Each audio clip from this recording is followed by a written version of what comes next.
What is up, everybody? Welcome to the Halftime Snacks podcast. This show features short interviews that you can listen during the halftime of your favorite sports events. Every Tuesday, I host fun conversations with talented people in the sports industry where we'll learn from their stories, knowledge, and experiences. So go grab your favorite snack and come snack with us. Are you ready? Let's go!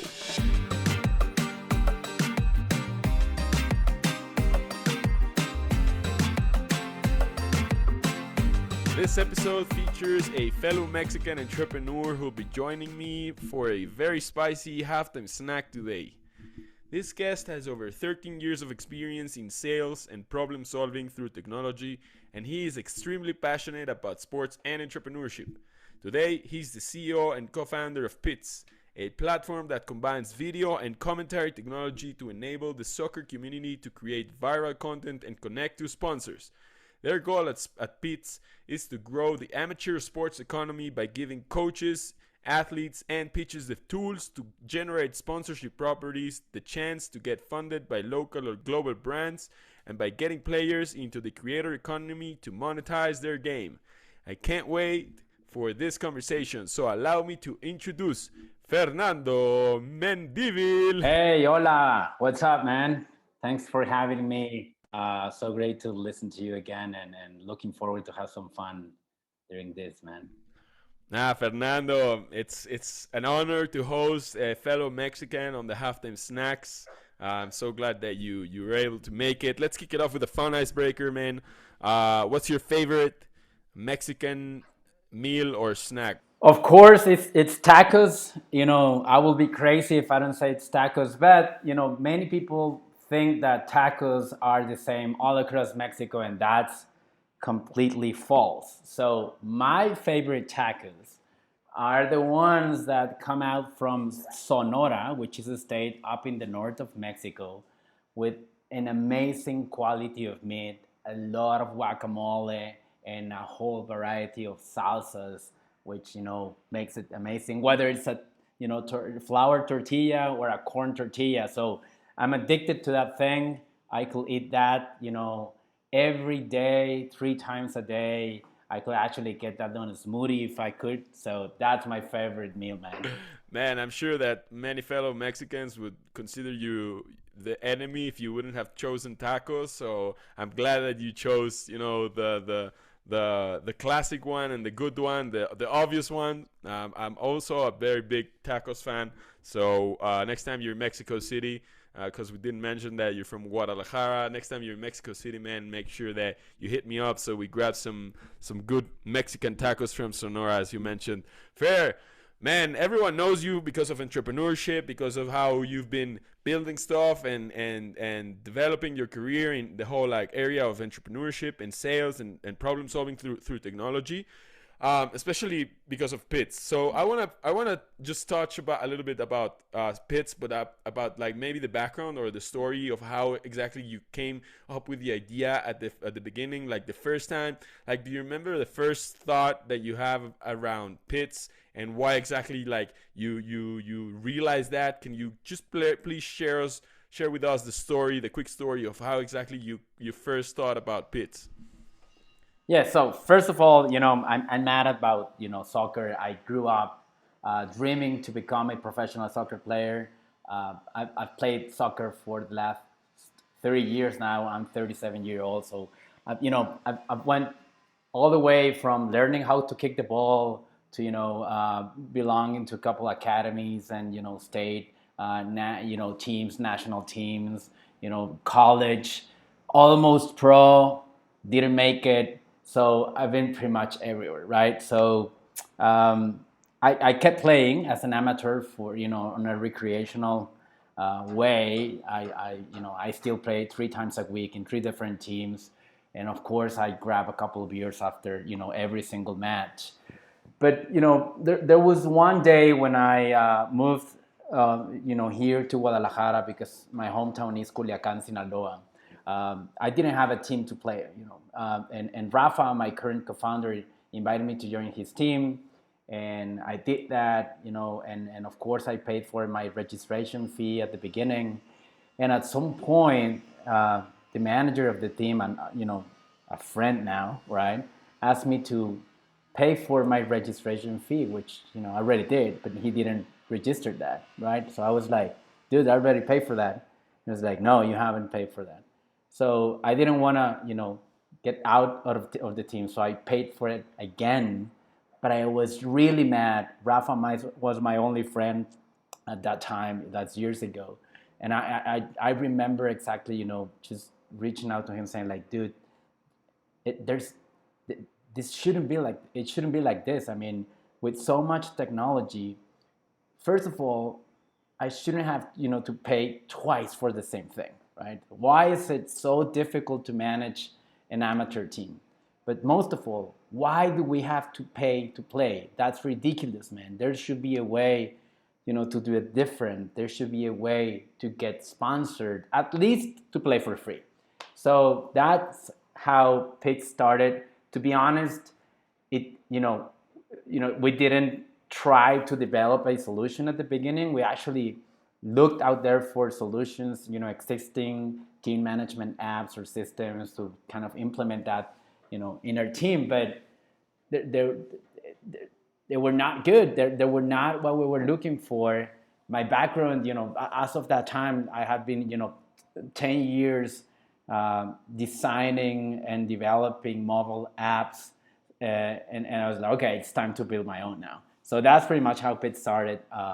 And well, the current status is actually what we envisioned at that time.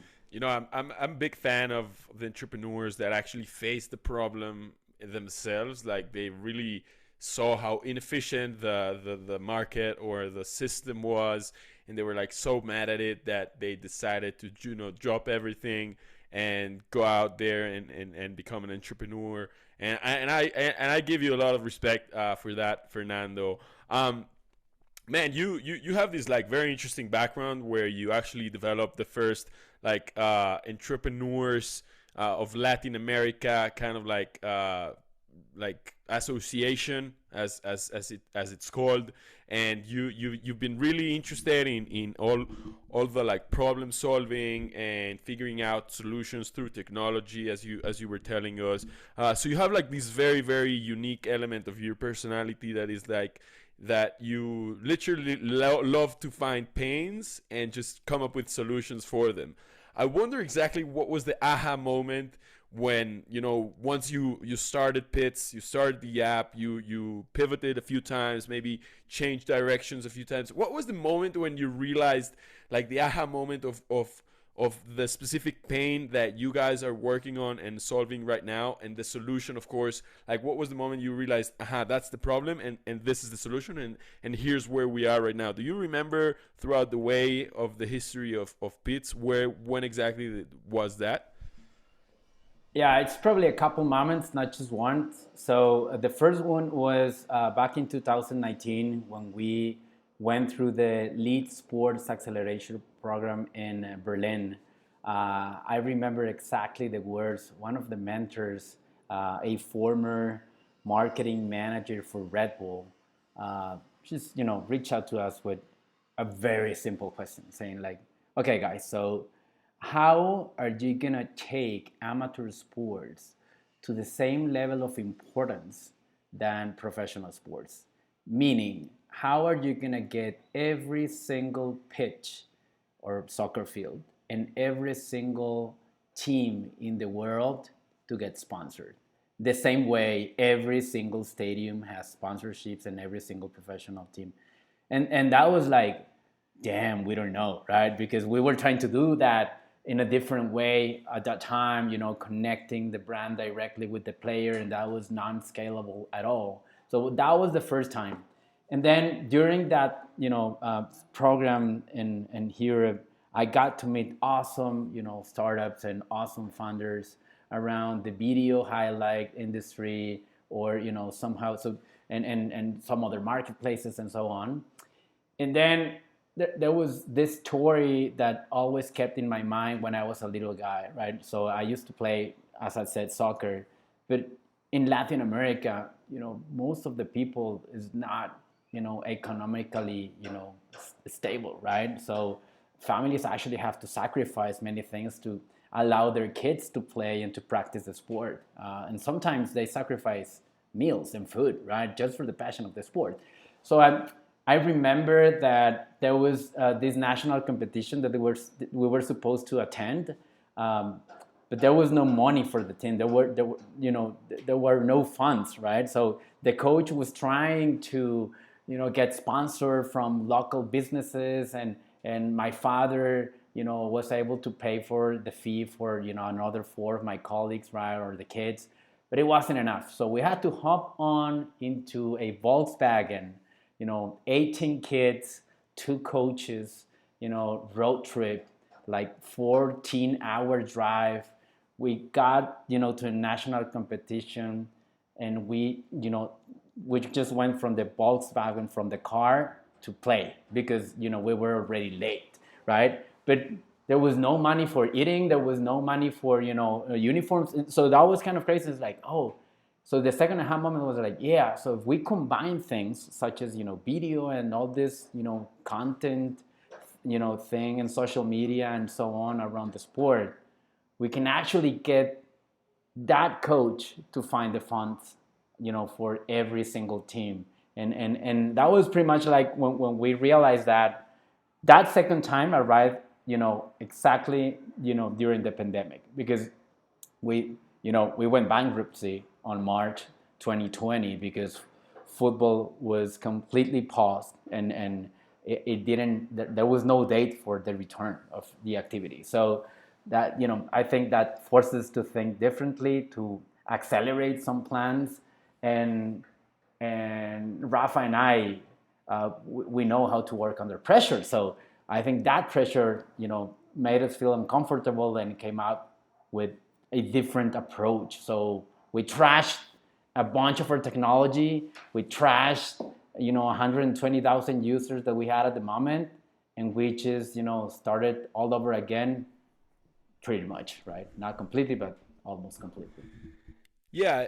Well, one of the things that I really like about this, and that you're sharing this story about, how like financially unstable people and they have like athletes have a hard time on sustaining their training and a fit life just because of the lack of money. This is actually a huge problem that I wrote about in my newsletter a couple of months ago, back when the Olympics were on, because I was just very curious on what drives Olympic success, and one of the drivers is actually how much the country is willing to spend on their actual sports infrastructure and the athletes, and like how much they want to be, supporting the athletes. And that is one of the drivers, and it's actually not talked about enough, throughout like the Olympics, or how different economies have of the world have different success. So I feel like your solution kind of like brings a very interesting perspective into like how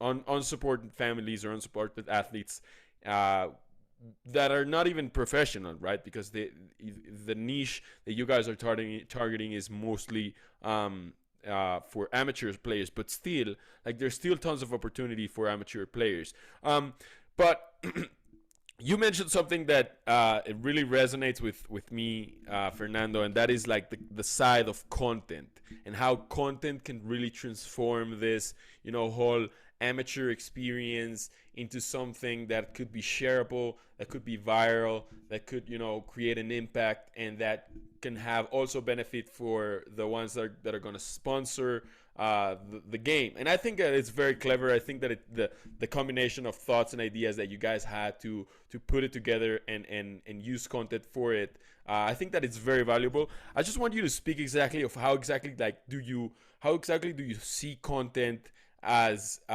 Pitt's like part of Pitt's business model? How important is content for you? And I also like wanna see what's your perspective on the current like platforms where people consume content, and if this is like a sustainable solution for long term, meaning that if people keep spending their time on socials, then content is still going to be valuable, and then eventually this strategy will continue to be valuable for both sponsors and sponsees. So what are your thoughts about like how exactly content sustains its value and continues moving forward along with how the creator economy moves in the next couple of years? Right. Right. So first of all, we asked ourselves a question, and it was pretty simple, like why, brands are not investing on the amateur sports, right? And the first answer was it's unreachable, right? I mean, especially in Latin America, which is way more fragmented than in other geographies, and it's structureless, right? So of course, if you reach out, to any brand and they have to go and talk to 200 or 5,000 different soccer field owners or league organizers, they're just not going to go for it, right? It's like, hey, this is too painful for me, I would rather sponsor a stadium. And then we asked ourselves, well, okay, let's assume we make it reachable, and we build this awesome marketplace where it becomes really easy to sponsor whatever you want, right? Then what? And we realized that reachability was not the only problem. It was value. It has to be worth it for a brand to actually spend $1 on amateur sports.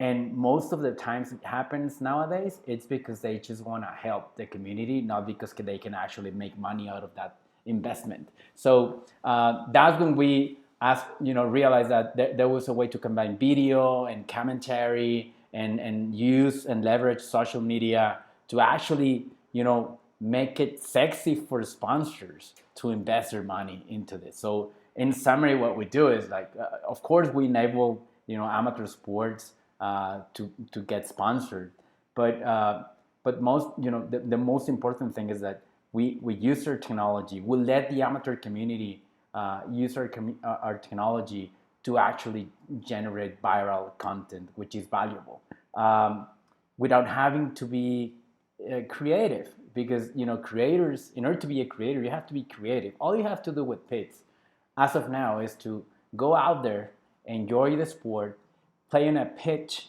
that uses pits, right, to generate the most important video highlights of your match.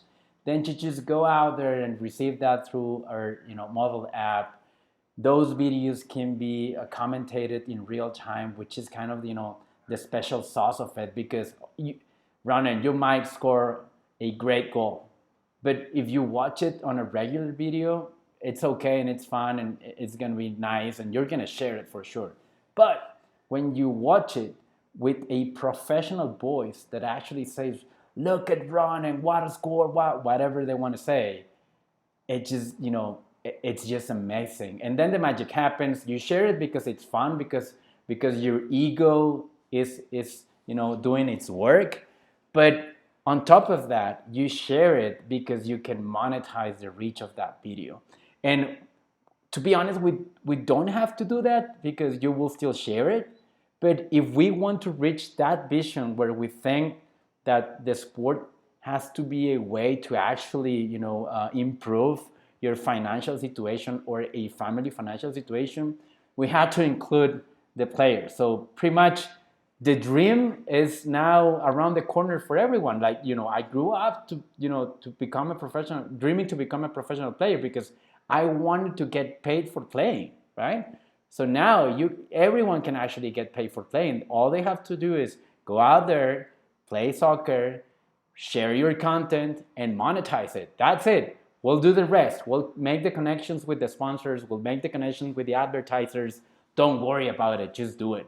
So that's pretty much how it works. We started with our own video solutions.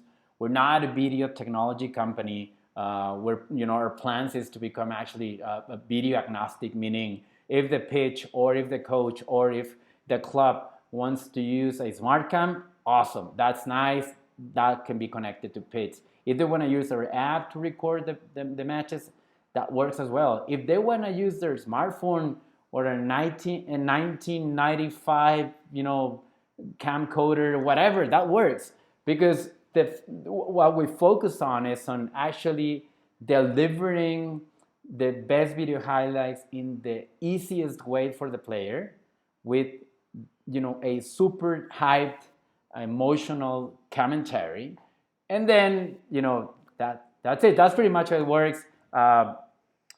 I wish I could watch videos of myself while I was 9 years old, 10 years old, playing. I was a top scorer more than once on my league. There's not a single video around that. So memories are gone. So on top of having fun and on top of monetizing the content, I can imagine that 10 years from now, parents are gonna be able to sit down with their kids and watch, 1,000 video highlights with amazing commentary, and it's a whole different emotion. I'm so jealous there was no Fernando and Rafa and Pitts, 20 years ago, and that there was no social media and all these technology tools that we have right now. No, man, it really you got me really excited with that super quick narration you did about me, scoring the goal. I almost felt like I was in the pitch. So kind of like I feel like the emotion is actually real. And to be honest, I feel like also starting it here in Mexico is a very special place because of like the love for the sport and how people do, find that connection with the sport and how much people love it here. I feel like it would be so much different if like you would start it in Finland or one of those countries that probably is not something as interesting and as famous as it is here. Um, but tell me what has been like some of the most relevant challenges so far when you start to pitch the idea, or I know that you guys are now raising some funds uh, for a upcoming round, that you guys have a lot of projects and cool things coming up. So I wonder what is like the most frequent pushback points or the frequent challenges that you hear of people worry about, that probably you can maybe share with us why or how are you planning to face those challenges and solve those questions, so that we understand why people would think this would fail, but why exactly you think it won't. Right. So, you know, before COVID happened in 2020, we were mostly focusing on giving the amateur community a tool for managing their teams. And on top of that, there was a marketplace within the app where you can actually get sponsored by a specific brand on an individual basis, right?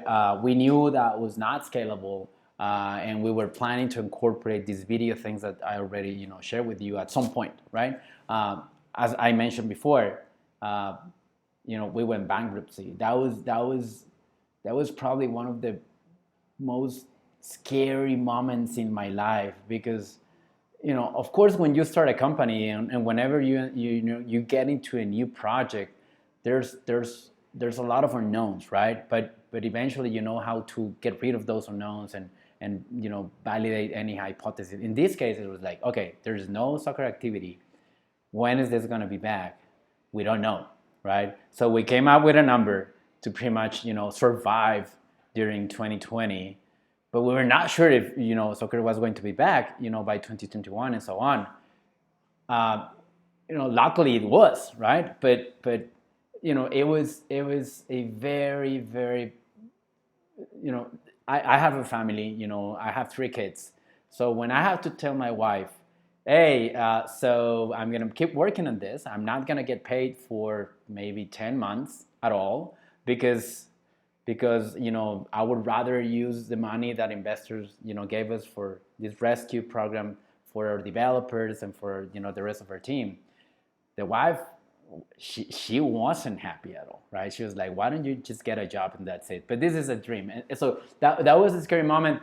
um, we were we were lucky to see soccer get back, at least on a partial basis, at the end of 2020, and we started validating uh, everything, right? Like, are pitches gonna use our technology?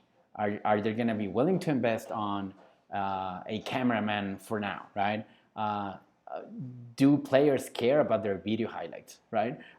Will they understand the difference from a commentated video highlight from a regular video highlight? So we actually built the new pits based on thousands of unknowns, and we took the risk, uh, and the results are now like way different, right? I mean, we got to see other solutions out there, mostly focusing on performance. And this is very important because, of course, there are amazing, solutions out there like smart cams and other, software-based solutions where users have to pay to use them, right? If you want to improve the performance of your team and you want a camera, you have to pay for the subscription. So one of the things that was really challenging, and it still is, like we want to make this free for everyone. No one has to pay for the video. No one has to pay for the commentary. No one has to pay for anything, just the sponsors. So we were not sure if we were going to, this is a two-sided business, right? You create the content thanks to pitches and the players and so on, but you also have to bring, the ones that invest the money on this. And the moment that, when Corona decided to sponsor 90,000 commentated videos, that was like, oh, this makes sense, man. This can actually work, and we can actually get this for free to anyone, because the social impact side of things is really important for us. And you mentioned previously that I work for the Entrepreneurs Association in Mexico. That was totally for free and ad honorem, right? And that's really important. So that was the only way for, to get this really democratized and accessible for everyone. That was the main challenge back in the time. The challenge now is different. The challenge now is, okay, how do I make not just big brands to tap into this new sponsorship economy, but the local businesses? And to be honest, I'm not sure how that's gonna work. We have an idea of how to do it, but that's part of the challenges. Is that's one of the reasons we're raising a new round now, because it's time now to build a sales team. We were never in this position before, right? It was always about product and validating this and getting users and attract and acquiring users and so on. Never on the about revenue, because we were not there. Now we're there, so it's time to generate money, not because we need to generate the revenue. I think we can still focus on the other side, but we need to validate that brands are interested in this in the same way that Corona was interested in some other big brands, right? But I want to get to the local restaurant, the restaurant around the corner, right? That will be attracted to bring the teams on that soccer field to eat at that place, right after the match, or to have a drink or to whatever. So, I mean, it's not easy. There's no precedent for this. No one has been able to really grab the amateur community, and we'll see how it works. We think we have the right formula. I think execution is the challenge. Getting the right talent on the team is definitely the right challenge. We've seen the difference when we just hire someone because we need some hands, right? Compared to we're gonna take our time to pick the right person, and then that person is gonna come up with solutions and is not waiting for direction. So that's what Rafa and I are thinking right now, like money to sell to generate revenue, which is different. Yeah, and I think that also the fact that you guys are validated because you guys had some investors amongst some superstars, some famous footballers, soccer players, including Rafa Marquez, which is probably the most decorated Mexican player to ever lived. Or we could have that discussion another day if you don't agree or whatever. Right. But yeah, you guys have some good product, some validation, some traction in it, and I feel like it totally makes sense to now start scaling up and seeing where you guys go. And I actually want to just double tap on that as one of the last questions to understand exactly like your long term vision, but mostly tied to its potential. Like, who exactly eventually like understand that small businesses in probably in Guadalajara, that the guy that sells tacos will be able to invite the whole team and put some tacos on the table and everything. But the potential, where do you see this amassing the market? Is it a worldwide project? Is it only for Latin America? Is it only for one sport? Tell me what is exactly the potential that you see. Of course, counting on the idea that these points that you mentioned will work and will scale up properly. With the right team and everything that you mentioned. What is the potential that you see for Pits? So, I mean, soccer is big enough to make this like really big, right? But we won't just stay there. Right now, we've been working in Mexico because, of course, this is where we live, but also because, the estimate is that we are a bit more than 40 million amateur players in this country, 190 in the Latin American region. So that's a lot, man, right? And you know how soccer is almost a religion in our countries, right? Uh, but we're now starting to tap into the U.S. market. There's a lot of Hispanic people over there as well, so we can use our same commentators for that purpose in Spanish. So we want to understand how how that market's gonna behave in comparison with the Mexican one, right? Whether it means acquiring a pitch and getting them to use our technology, or acquiring a user and getting them to consume the content and sharing the content as well. So we're going there. Of course, there's two ways to go, and we think we're gonna go both ways at some point. One of that ways is regional, not just regional expansion, but worldwide expansion. Soccer is universal, right? And and trying to nail a sponsor is universal as well. It's not just a Latin American thing. It works in Germany, it works in Taiwan, it works in Japan, it works everywhere, right? So it's just everywhere. And on the other side, you know, commentary, video highlights, and sponsorship is not, just for soccer. So basketball comes in, cricket comes in, football, American football comes in, right? That's how we call it in Mexico. So, there are so many other team sports and esports. I mean, my nephew, right, shares his, kill on Call of Duty, right? So imagine if he can get that kill. I'm not sure if that's how it's called, but imagine if he can that commentate it as well, right? I mean, he's gonna be way more interested on playing and sharing it. So I think those are the two ways to go. The end game for us is to really democratize the access for everyone around the amateur sports, to sponsorships. But at the same time, to make local, regional, and big brands crave about sponsoring this community because because we know we're valuable, right? We're the same way a fan consumes something, you know, a player slash fan consumes even more, right? And we're even more addicted to the sport. So that's pretty much the end game. If you give me time later today, I'll give you a short story about how we uh, onboarded Rafa Marquez. I'm just but anyways, that's the end game. So we're gonna go worldwide. We will partner up with all the video technologies out there. As at least we're gonna try. There are some super interesting ventures around automated video highlights. With AI and visual recognition. We want to partner up with them because we're focusing on the experience, on the commentary, on the monetization, this creators economy, and on the marketplace feature. So yeah, that's it. That's awesome, Fernando. Well, I'm super bullish on you and on this Pits technology because it's purpose oriented. You guys are for and with the community, and it also is has eyes on the future of what the economy looks like, the Web3, the whole creator economy, the whole democratization of things, and that's why I'm super bullish on you guys. Can't wait to see where you guys are gonna be in the next 5 to 10 years. Man, It's been fun. Every time I finish an episode, I wrap it up with maybe a more personal question, to get to know you a little bit more personal.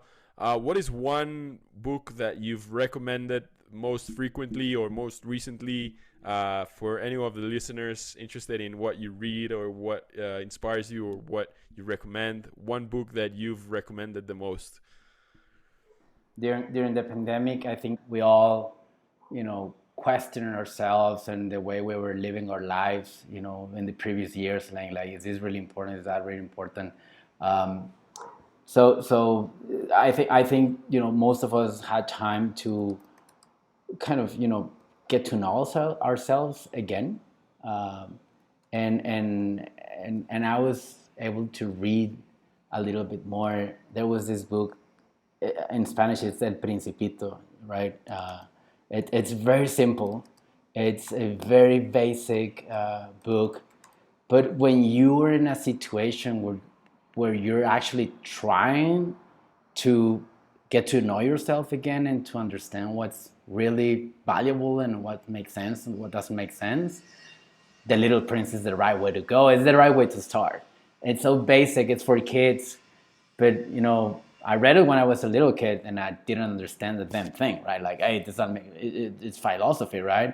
But then I read it during the pandemic. It was like, fuck, like this got me, and then I got into different things as after that. I did some things that I never thought I could do. Like a very materialistic example would be I sold my car. Like I don't need my car anymore, right? Like I'm gonna cycle my way as much as I can. I'm never skipping an event from my daughter, right, or a party, or when they try to get to sleep to my into my room, I never say no. I always say yes now, even if I wake up like super tired, and that's part of the lessons that I got.